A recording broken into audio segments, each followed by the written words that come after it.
is a felony of the 3rd degree to put a written threat out there to commit school violence. An 11-year-old landed in jail after allegedly making a school threat. My son had never made those threats. He's an absolute angel. Parents will be perp walked with their children if they know something but did nothing to stop the threat. You have to take every single one of these threats seriously, and you have to hold people accountable.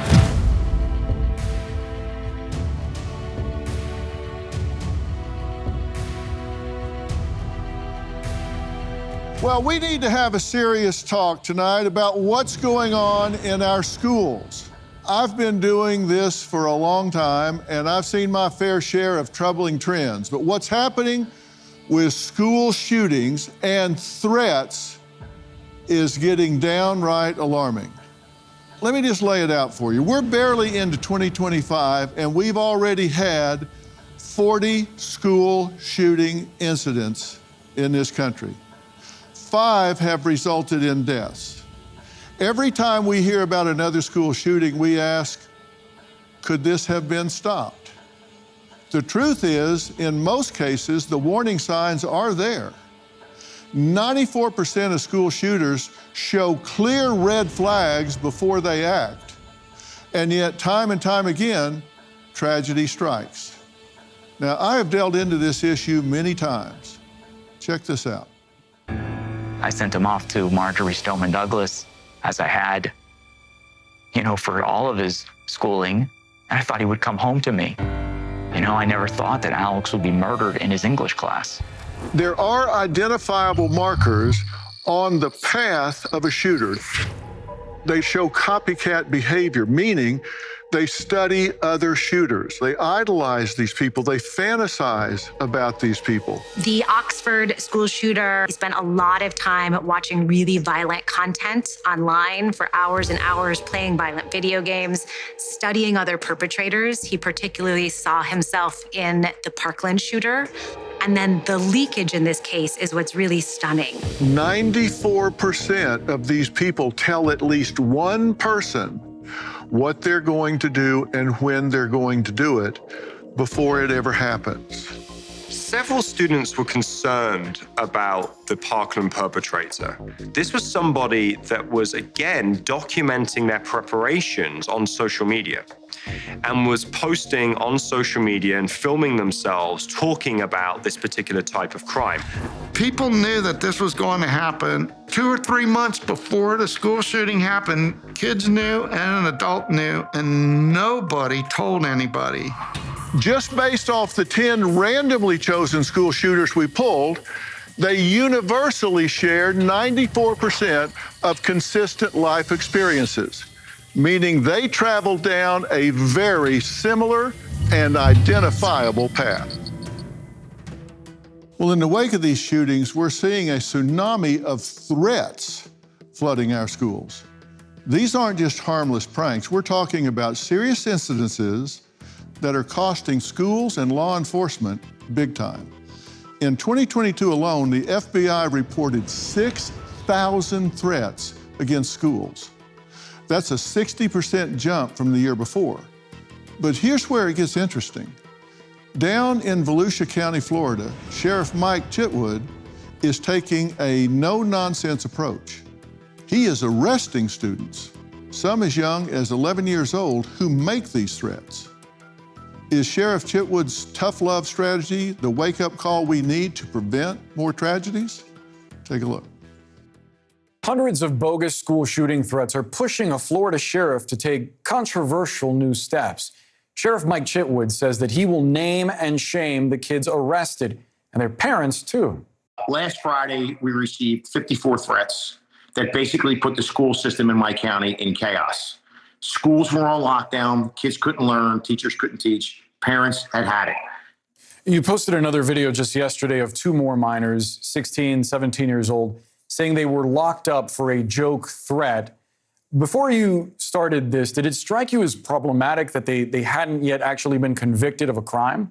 They were in assembly where they were telling the students what will happen to them if they do a school threat. And in the back of the assembly, they got on Snapchat and they put it out there. So it's time we start respecting the rights of the other 66,000 students in my school district and stop worrying about the knuckleheads that are destroying the quality of life for our school district. Well, Sheriff, thank you for being here, because it is really important. And these threats, if you don't take them serious and then something happens, they're going to be all over you for negligence, right?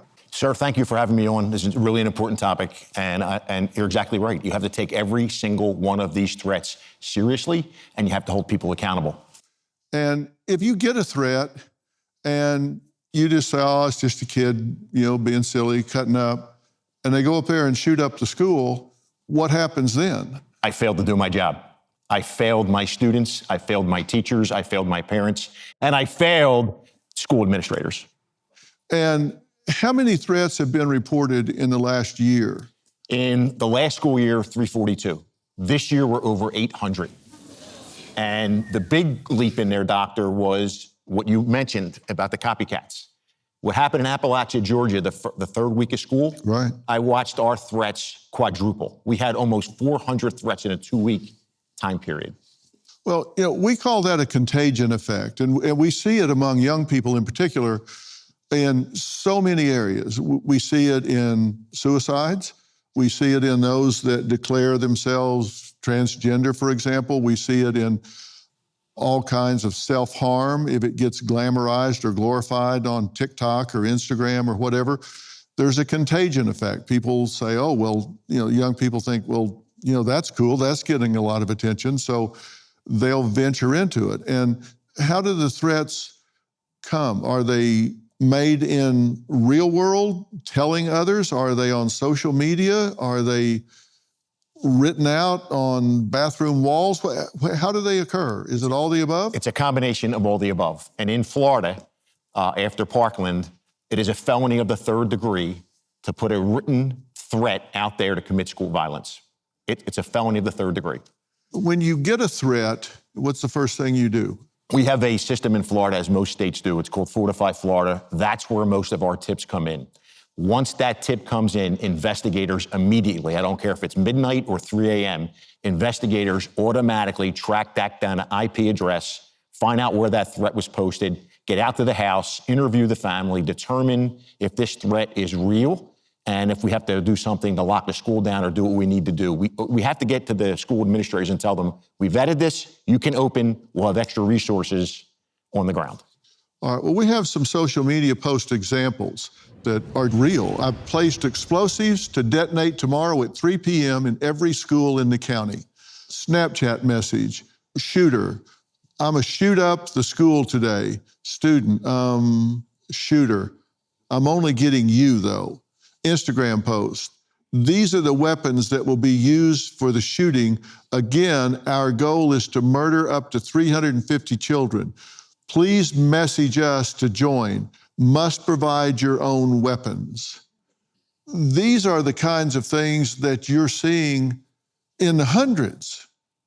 That's correct. 800 this school year so far, up from 342 for all of last year, and our arrests have doubled. We had 18 arrests last school year. We're already at 33. Wow. All right, so how much manpower, how many man hours are absorbed into tracking these down, vetting them, disqualifying them, or whatever? It's dozens of hours, if not hundreds of hours per threat that comes in. Because detectives, there is no wait till the next morning. You automatically, we have teams that respond. We have municipal police departments in our county that respond with us. Because every single threat, we have to treat it as this is actually going to happen. Then you have to bring in extra resources when that school has been threatened, because parents, it's like a 33% absentee rate when parents discover that there was a threat made against that school. 33% of the school population doesn't show up the next day. I'd be part of that 33%. Bet your ass I'd be home. Coming up, Sheriff Mike Chitwood threatens parents that they too will be perp walked with their children if they know something but did nothing to stop the threat. We'll talk about that when we come back. Your body is a system, and when it's running right, you feel focused, energized, in flow, but sometimes we struggle to find that flow state. Why? because there's too much static in our system, brain fog, fatigue, and inflammation. The Echo Flask clears the static by infusing your water with molecular hydrogen, a natural science-backed gas that helps your body think sharper, recover faster, and run smoother. This is more than hydration. It's better focus, more energy, faster recovery, less internal stress, and longer-term benefits that keep you sharp. When your water works harder, your whole system does too. Find your flow state with the Echo Flask hydrogen water bottle and get an unlimited supply of hydrogen water at home and on the go. Visit echowater.com/Phil and use code Phil for 10% off. That's echowater.com/Phil. Enter code Phil to save 10%. Despite some post-election optimism, Wall Street is already bracing for a rough rest of 2025. When Warren Buffett starts dumping blue chip stocks and stacking up cash, you've got to ask yourself, what does he see coming? I trust Preserve Gold to safeguard my accounts, and I urge you to do the same. They're the only precious metals company I recommend. When uncertainty is this high, smart people look for stability. That's why physical gold and silver might just be what your finances need. Text Dr. Phil to 50505 to get your free precious metals guide from Preserve Gold. With gold prices recently breaking records and analysts predicting this trend to continue through 2025, you cannot afford to wait. As a bonus, you can get up to $15,000 with a qualified purchase from Preserve Gold. So don't wait. Text Dr. Phil, that's DRPHIL, to 50505 today. So far, 54 tips have come in through Fortify Florida talking about school shootings. All of them have been deemed bogus. We have 2 people in custody. We have another person who we're investigating and probably will take into custody. And you don't get online and post that you're going to shoot up a school. And now, for you parents out there, today's hoax cost around $21,000. There's 2 people in custody. We're coming after you. Your little cherub, we're going to start publishing his face and doing perp walks with him when we take him into custody. And then we're going to show pictures of you, the parents. Because you don't want to raise your kid, Sheriff Chitwood's going to raise them.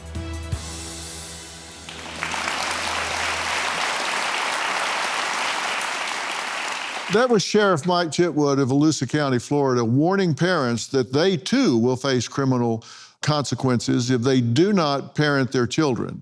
Now, the sheriff says the number of school shooting threats were keeping them working around the clock.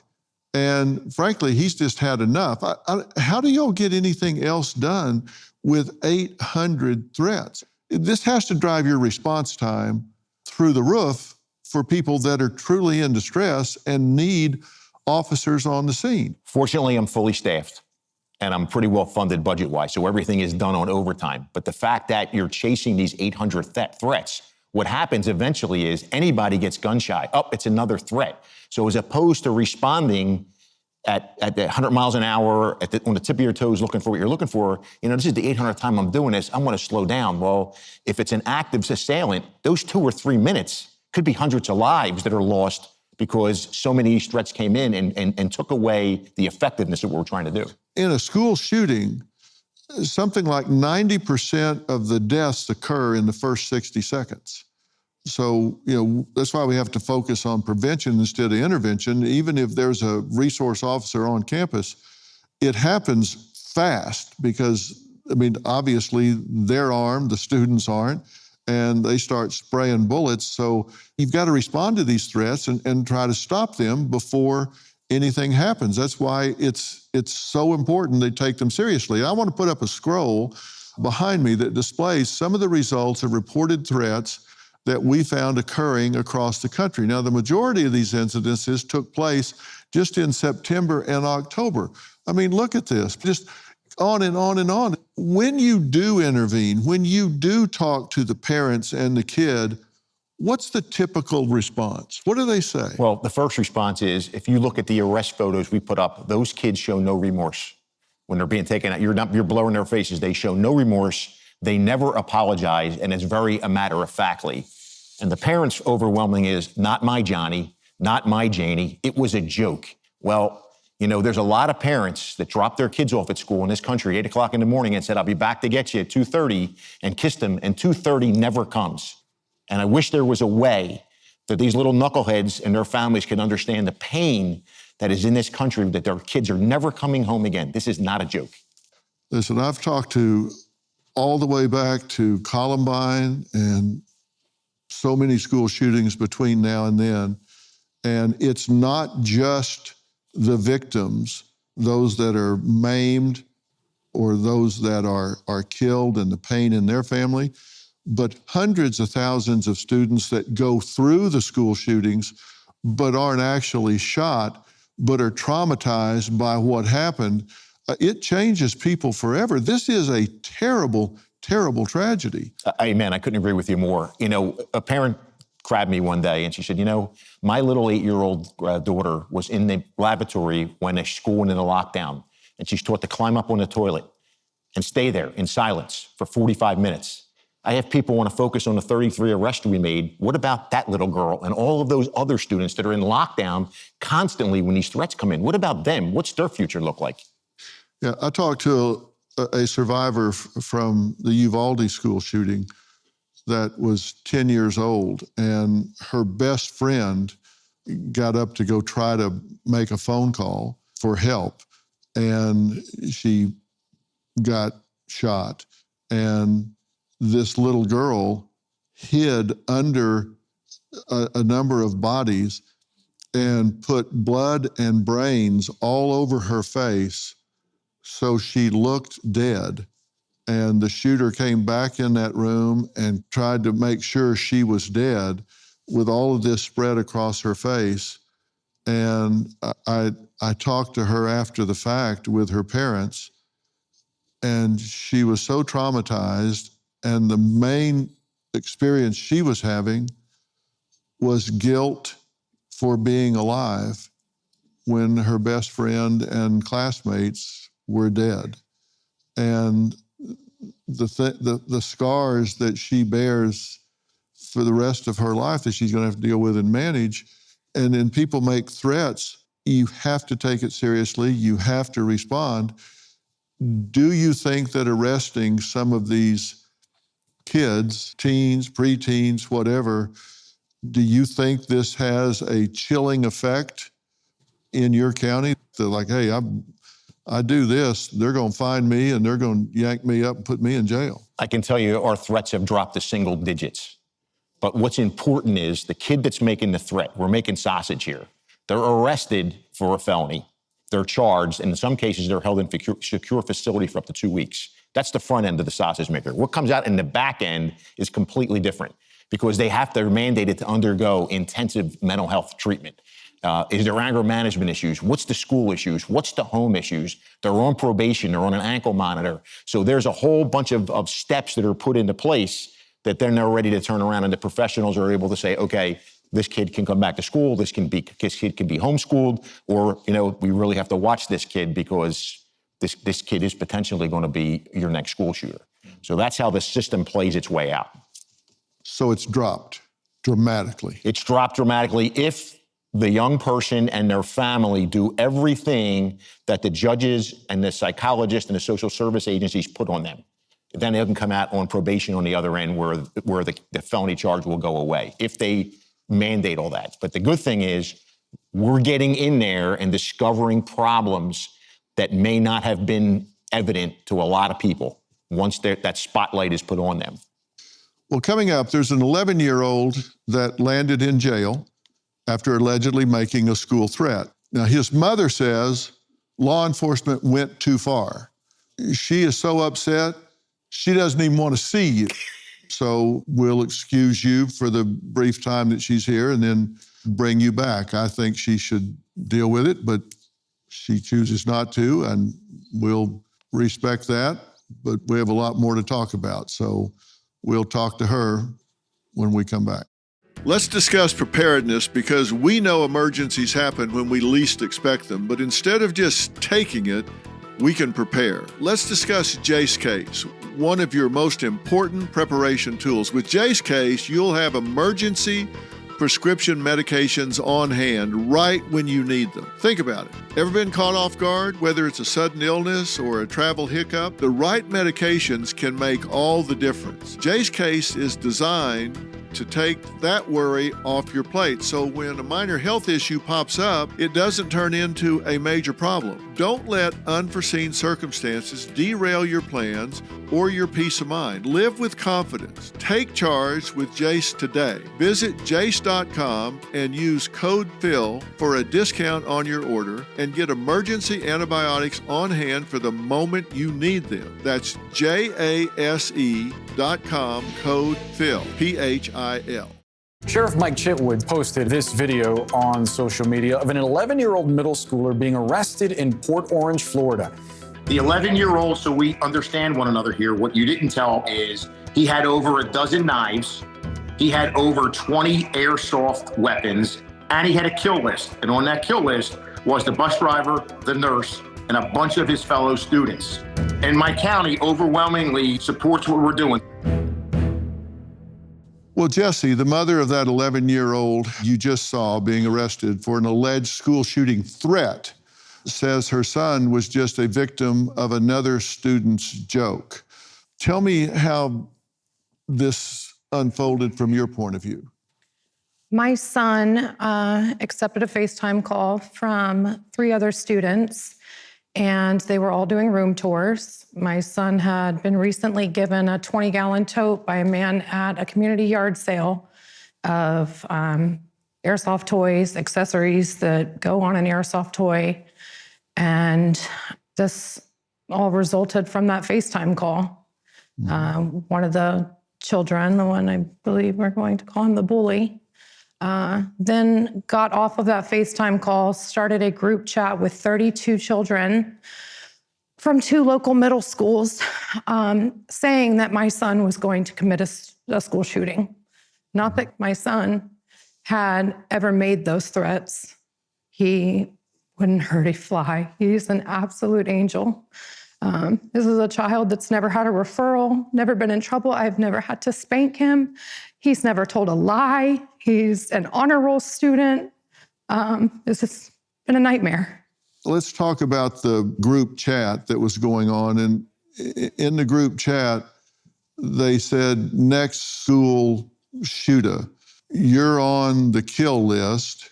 He showed us like 8 knives and like 6 guns, is a threat.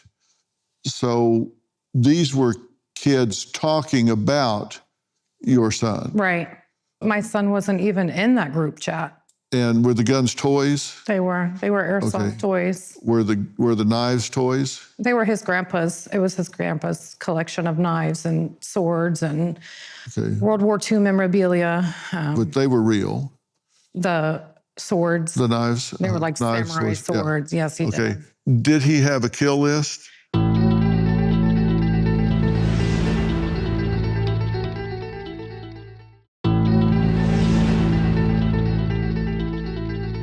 Did he have a kill list? He had what the child told him to write was a hate list, a list of kids. My son didn't even know how to spell the children's names that were on the list. So he wrote it different ways and with the wrong spelling. He didn't even know the kids. Well, spelling them right or wrong doesn't mean he doesn't have a kill list. Did he have a list or did he not? He did. He had a list that the other child admitted to telling him to write. This was not, a list that he wrote. If my son was guilty of anything, he's guilty of being influenced to write a list of names that this other child, the children he didn't like, not that. And this other child was arrested also. Correct. And they released my son. Okay. But you're saying that your son had zero culpability? For? Anything. My son was innocent from the beginning. This child admitted to making this joke up that he knew it was a hot topic on YouTube is why he did this. Uh-huh. And you just think your son did nothing wrong, zero, zip, no, not a... They were doing room tours. He never said he would hurt anybody. He never planned on taking anything to school, never said he was taking anything to school. He was innocently showing his toys. How did he get identified as making a threat? From the other little boy that admitted to making all of this up. I believe in a 38-minute interview, he said like 19 times it was a joke. They flat out asked, did my son make any threats? And he said, no. This is an arrest affidavit.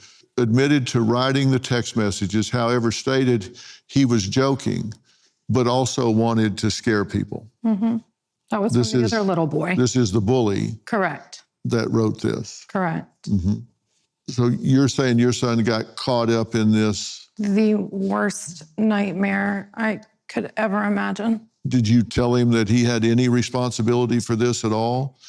No, we have been by his side and been his biggest support system. We know that child inside and out and knew from the beginning this was a horrible mistake. Okay, so you don't think he even allowed himself to be influenced?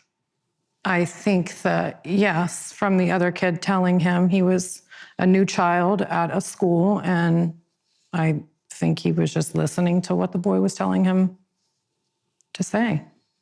And did you talk to him about peer pressure? Did you? Afterwards? Yeah. We've had a long talk about trusting people and how not to be influenced or, Because dealing with I heard you bullying talking to your situations. son that night, and you said, listen, I love you, but this is not okay. Because at that point, we didn't know. We didn't have the body camera footage. We didn't know anything. We didn't know anything at all that night. So you don't think he made a threat? No, I know he never made a threat. And this list that he made, you say he made the list. It was his handwriting. Correct. And it included teachers and nurses and all. What was the list about? He wrote down what the other boy told him to write. They admitted that in their depositions that they told him to write that list and what to write on it. Why did he think he was writing it? He was just an 11-year-old little boy, just in no way, shape, or form did he ever want to hurt anyone or make a threat. I'm not saying that he wanted to kill anybody, but I'm saying, did he think he was writing a list that equated to a threat? No, he thought that they were telling him to write a hate list, not a kill list, not, that he was going to be targeting anyone or anything like that. When they showed up at the house, was that the first you heard of it? Yes. School hadn't said anything to you? No, nothing ever happened on school campus. He didn't tell you that anybody had said anything to him, that there was an investigation going on? No, we had no idea. And if he had made a threat against the school, would that be something you would take seriously? Absolutely. And if others made a threat at the school, would you want to know it? Absolutely. You would want to be alerted to that. Of course. How has this impacted your son? He's traumatized. And it's been horrible. We have a hard time going out in public. It's been a nightmare. Well, when we return, we're going to meet parents whose 17-year-old son was killed in the 2018 Parkland school shooting. They have some very strong opinions about what Sheriff Chitwood is doing, and we'll talk to them when we come back. A heartbreaking day in Florida, and sadly an all too familiar one. 17 people are now confirmed dead. We know at least 3 people still in critical condition after police say that a shooter, believed to be just 19 years old, opened fire at his former high school. Marjorie Stoneman Douglas in Parkland, Florida.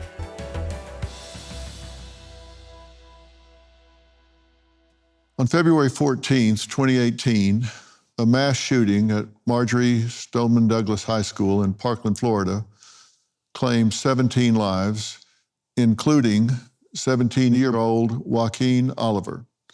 His parents, Patricia and Manny, have dedicated their lives to fighting for change. They founded Change the Ref, a nonprofit aimed at empowering youth against gun violence. And let me tell you, they're not messing around. They even made a video game called The Final Exam to show people what it's like to be in an actual school shooting. It is not for entertainment. It's to wake people up. Thank you, both for being here and talking about this. When you see video clips that go back to that day, what's your reaction when you see the coverage of that? Definitely, there's something that is not going away in any form. Actually, our work is to advocate to, prevent gun violence to happening. And our job is to talk about that every single day. So we talk about what happened to Joaquin, who is Joaquin, because I love to talk about Joaquin in present time. And that's what I do mainly. Is it hard for you to see it? Well, I wish I was more surprised, like it's becoming so normal. And I also have to let you know that we decided to stay in this path of fighting against gun violence. And that means that we refresh this story every single day. Yeah. Now, we are Joaquin's parents, so we're not the victims here. We lost our son, and we're just parenting in a different way. Yeah, of course. You heard the sheriff and I talking about, he's on this path with you. He's fighting against this. And, I said that so many of the deaths happen within the first minute. He's working to stop these things before they happen, which I think prevention is so critical. And I've said so many times that we know so much more about school shooters than we're actually using to prevent school shootings, that I've been on this campaign for a long time to educate and deputize every student in the school system to know what to look for and how to use that information when they do. How do you feel about what the sheriff is doing? I think he's doing very well. I think that if every single police department take that example, we could be avoiding more and more shootings happening at school and everywhere else, because those threats come on social media in any kind of form. And the fact that we sometimes, for example, I am a mom. The day I decided to become a mom, that was my highest responsibility. So I will look always after them the whole time. We don't have those kind of parents everywhere. There are parents that they don't pay attention, as you said. So someone has to pay attention because our kids are in jeopardy. Mm-hmm. And that's what I applaud what you're doing. Thank you. But the fact is that the guns are still around. Yep. And that's something that we have to work at. Yeah, and you know what? Someone like you will probably have been able to save Joaquin that day. There was a lot of red flags on the criminal that killed my son, and no one paid attention to them. So now I'm here. And by the way, I saw all the segments, and this is the nightmare. This is the real nightmare. There's nothing worse than what happened to Joaquin. So I salute and appreciate what you're doing. I appreciate that.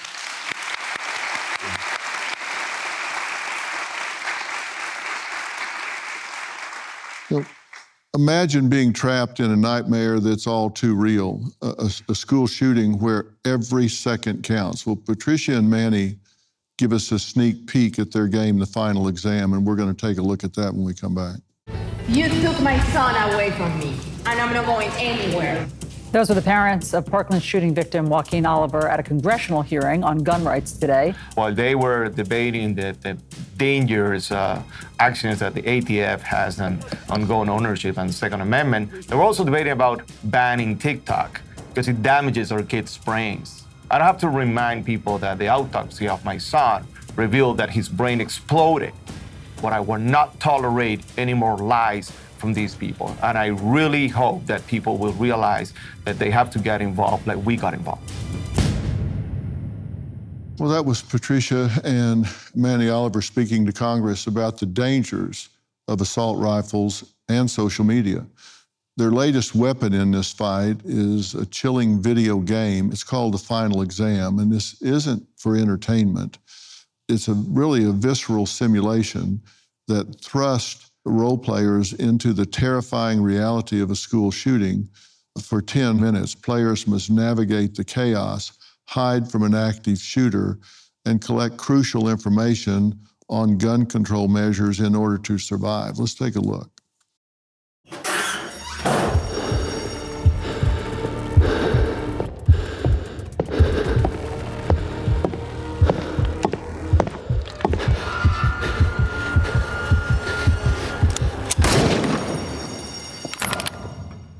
Is this game as realistic as you want it to be so people see what's happening? Yes.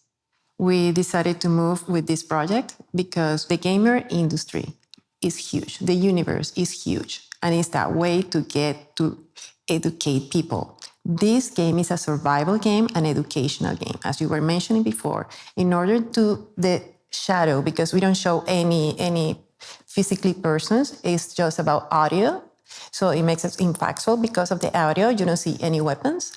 Every time that you see the shadow going anywhere to be able to go out of the game, you need to grab one of these 5 laws that we consider important to move forward. And, we're going to be in a better place if we move with those laws. So every time you go and grab the law, you're going to have a description of that law. And then if you want to go further, you're going to go to the website. You were speaking to Patricia and Manny at the break from a standpoint of being in law enforcement. What were you saying to them? As a law enforcement professional for 38 years, we failed your family. And so many other school shootings, law enforcement has failed up front. And I hate to say we're getting better because we're not. Because what does happen is we know we're at the part now where somebody says, oh, there was a school shooting, only 2 people were killed. Only 2 people. It should be no kids are ever killed in school. And, one of the things that we've learned about school shooters is they're not monsters until they pull that trigger. Up until they pull that trigger, they're children in pain. And my wife, Robin, has worked with CASA, Court-Appointed Special Advocates, for so long and has said so often, if you get to these children at that crisis moment and there's an adult there to put their arm around their shoulder and help them over that hump, they may never, ever go back to that crisis point again. But it takes somebody to identify and reach out to them. And there's nothing like an adult showing them care and compassion, right? That's why CASA is so important. You're so right. There are so many children in so many homes in America right now that have no one to speak to, no one to tell that they are in turmoil, they're in pain every day. And when they have someone that maybe they've never met before, but they care enough to come to them, to talk to them on the phone, to get together with them for even 5 minutes a day, 5 minutes a week, and let them know, I'm here for you. You can tell me anything. It literally changes their lives and the lives of everyone around them. They need one person that they know cares about them and that they can talk to. And it literally can save their life and lives of others. Intervening, even if it's stopping these threats, if 100 of them are idle threats and one of them was going to take action and you intervene and do a body check on them, just think what that means. Think what that could have meant to Joaquin, to the other children at that school. As frustrating as it is, you're saving lives every time you do that. And maybe 99 of them weren't going to do anything, but if you hit that one that was and stop it before it happens, it's world-changing for the kids that lose their life, for all of those around them that are traumatized for the rest of their life. It just makes all the difference in the world. So don't get fatigued. Don't give up. You feel like you're running uphill behind a big boulder, but let me tell you, even little interventions make a huge difference. Final thoughts when we come back. We've been talking about these threats and school shootings, and sadly, there is a contagion effect. There is this infectious thing that goes on, particularly with teens and preteens, and it happens with school shootings. When school shooting happens, everybody needs to go on alert, because the chance that another one's going to happen soon after is pretty likely. It's the same thing with swatting. You've had to deal with these swatting examples, right? Where somebody calls in that it's happening. Yep. And that gets very expensive. And Robin and I have been victimized by that as well. We've had swatting circumstances where we open the door and there's 30 law enforcement officers standing in our driveway, heavily armed, and all because they don't know. They get these calls, and it's a waste of resources. Bad things can happen. People can panic. Somebody can get shot, and does get shot sometimes. So what you're doing in reacting to these things is so important. And anything you can do to create empathy by making people experience this, even vicariously, I can tell you psychologically is a huge mover. It brings it home to people. And the fact of the matter is, if you don't know what's going on with your child, it's your job to know. We've had school shootings where parents say, well, I had no idea that my child had an AK-47 and 3 handguns and a 12 gauge. Well, you know what, Mom, Dad, it's your job to know. It is your job to know what's going on with your child. And the law is changing. You can ask the Crumley family in Detroit. They bought their unstable child a gun that he then proceeded to go to school and shoot people with. Well, you're the first one to know if your child is unstable. And that's not the time to buy him a weapon. And if you're the first one to know, you need to raise your hand and get help. I've tried to deputize 50 million students in public school to know what to look for. And telling ain't tattling. It's getting help to someone that can save their life, because most of these are intended to be violent suicides after they kill the people they're going to kill. It's not ratting somebody out. It's probably saving their life and those around them. So, talk to your children. Talk to your grandchildren. Let them know that they're the last line of defense. They know before the adults do. So we could say a lot more about this, and we will in future episodes, but we're out of time for tonight. I want to thank all of my guests. Sheriff, thank you so much. You, appreciate your being here. Manny and Patricia Oliver and Jesse, I thank you guys for being here, and thanks for what you're doing. Please keep doing it. I wrote about this trend and why it's happening in my latest book, We've Got Issues, How You Can Stand Strong for America's Soul and Sanity, and you can pick it up everywhere books are sold, but not you in the audience, because everybody here is going home with a copy. For those of you at home, thank you for watching, and so long.